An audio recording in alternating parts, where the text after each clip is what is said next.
জোয়ার ভাটার বিরুদ্ধে বিস্ফোরক অভিনেত্রী সাগরিকা রায়। মাঝে মধ্যেই দেখা যাচ্ছে দেওয়ালে টাঙানো রয়েছে নিশা উজির মৃত মায়ের ছবি, আর সেই ছবিতেই রয়েছে সাগরিকা রায়ের মুখ।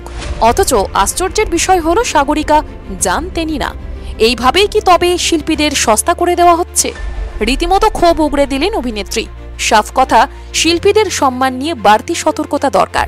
তিনি টলিপাড়ায় নিয়মিত কাজ করছেন, ষোলক সারিতে রয়েছেন নায়িকার মায়ের চরিত্রে, অথচ তাকেই মেরে ফেলল জোয়ার ভাটা।